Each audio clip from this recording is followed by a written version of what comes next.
എന്ത് തെറ്റാ നിന്നോട് ഞങ്ങൾ ചെയ്തത്? ചാകാൻ കിടന്നതിന്റെ ജീവൻ രക്ഷിച്ചതോ?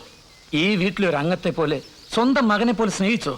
ഒരിക്കലും ശിവന്റെ കയ്യിൽ നിന്ന് തെറ്റുണ്ടാവാൻ പാടില്ലായിരുന്നു. Uncle, I am sorry.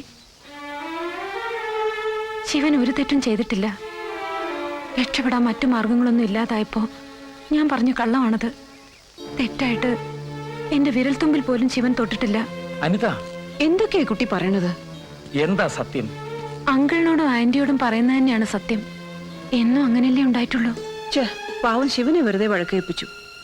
കേട്ടതാണോ? പറയുമ്പോ ഞാൻ അനുഭവിച്ച ടെൻഷനോ? സ്നേഹിച്ചു പോയില്ലേ ഈ തെമ്മാടിയെ? നീ എന്താ ഒന്നും മിണ്ടാത്തത്? കളയടാ മോനെ ഈ പെണ്ണിന്റെ ഒരു കുരുത്തം കെട്ട നാക്ക്.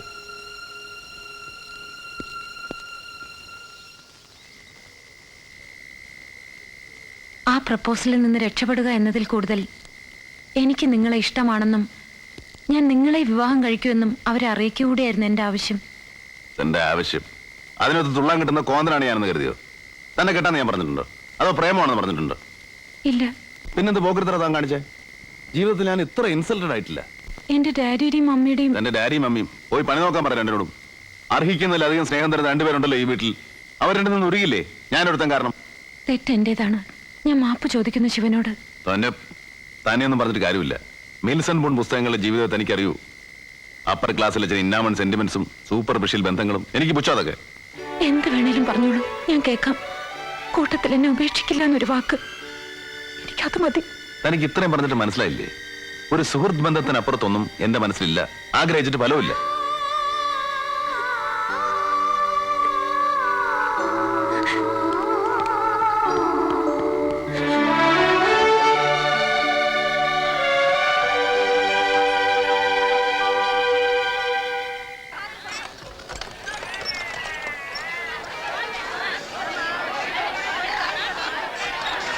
ഞാൻ പറഞ്ഞിട്ടാ മുത്തു നിന്നെ കാണാൻ വന്നത്.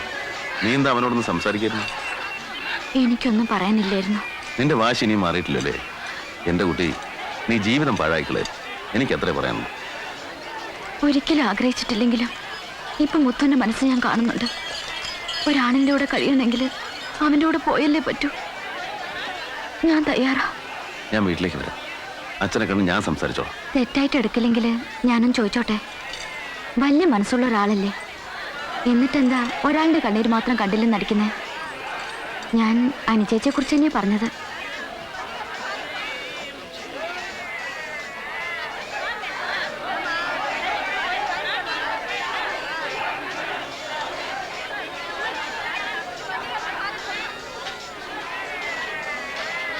ഹലോ, അല്ല നമുക്ക് തിരിച്ചു പോണ്ടേ? ഊട്ടിയിൽ വന്നിട്ട് ഒരുപാട് നാളായി. 2 ദിവസത്തേക്കെന്ന് പറഞ്ഞല്ലേ വണ്ടി വിളിച്ചത്? അല്ല, മനസ്സിലായില്ല. മനസ്സിലായില്ലേ? എടാ പൊട്ടി കഴുവരുടെ മോനെ, നിനക്കൊന്നും മനസ്സിലായില്ലേ?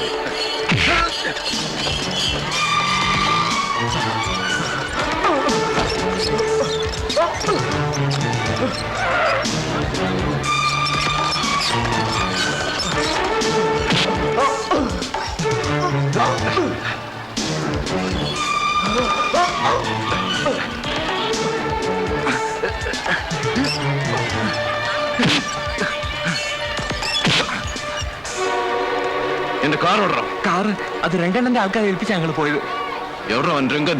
എനിക്കറിയില്ല. അയാളെ കണ്ടിട്ടും കാര്യമില്ല. അത് പാർട്സായി വിറ്റ് കാണും. അതിന്റെ കാശ് വേണമെങ്കിൽ ആ ശിവന്. അവൻ എവിടെയുണ്ടെന്ന് നിനക്കറിയാം? പറയണം. പറയണം. പറയാം.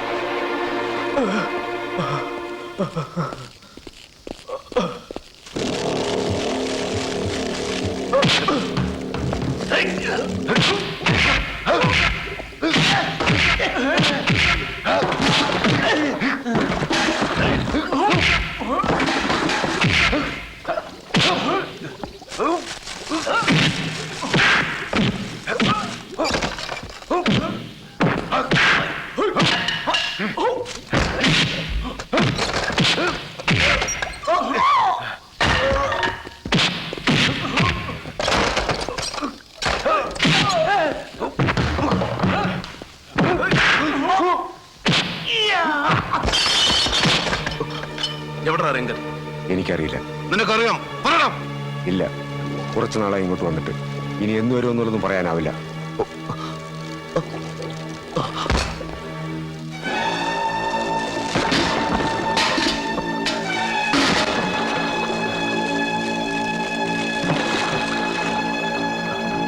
ശിവ, ഇതിന് രംഗണ്ണൻ നിന്നെ വെറുതെ വിടില്ല. നിന്റെ മരണം നീ വിളിച്ചു വരുത്തുകയാണ്. സൂക്ഷിച്ചോ. സൂക്ഷിക്കാൻ അവനോട് പറഞ്ഞേക്ക്, രംഗനോട്. ഇത്രയും കാലം അവൻ കാണിച്ച എല്ലാ തന്തയില്ലായ്മയ്ക്കുമുള്ള ശിക്ഷ ഇതാ ഈ വലം കൈയിൽ ഞാൻ കൊണ്ടു നടക്കണം. അവനെ കണ്ടു കിട്ടുന്ന ദിവസവും കാത്ത് പറഞ്ഞേക്ക് അവനോട്. പോണോ?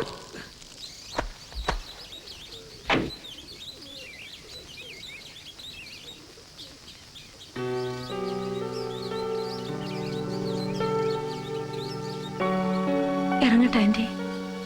ഇനി ഞാനൊന്നും പറയണില്ല. മോളുടെ തീരുമാനം മാറില്ലല്ലോ. പോവാതെ വയ്യ ആന്റി. ശിവനെ ഫേസ് ചെയ്യാൻ എനിക്ക് കഴിയില്ല. എനിക്ക് കുറ്റബോധമുണ്ട്. പിന്നെ ഓരോന്ന് ആഗ്രഹിച്ചു പോയതിന് എന്നോട് തന്നെയുള്ള പുച്ഛവും. ഇനിയും വൈകിയ ട്രെയിൻ മിസ്സാകും.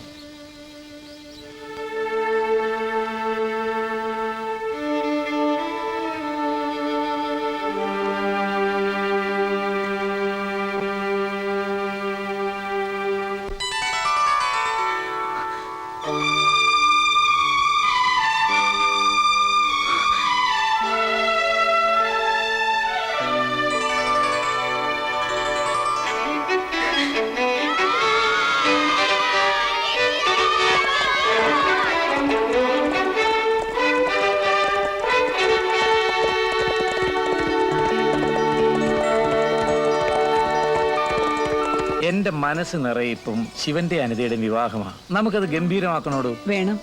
അച്ഛന്റെയും അമ്മയുടെയും സ്ഥാനത്ത് അവക്കിപ്പോ നമ്മളേ ഉള്ളൂ. ഇതെല്ലാം അവരെ ഏൽപ്പിച്ചിട്ട് വേണം നമുക്ക് സ്വസ്ഥമായിട്ട് നമ്മുടെ സെക്കൻഡ് ഹണിമൂൺ തുടങ്ങാൻ. എന്താ?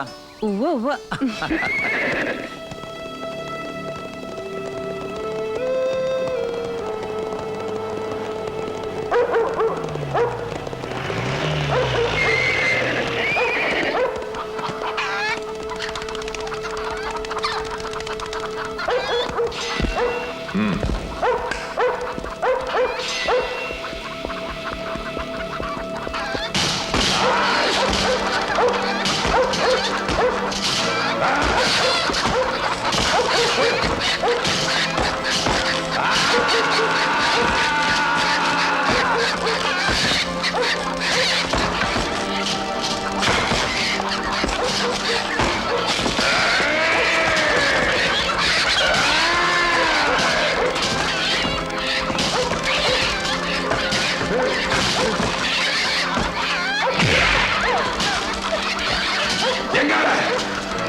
അപ്പൊ ശരി, കാണാം. ബൈ. ബൈ. ബൈ.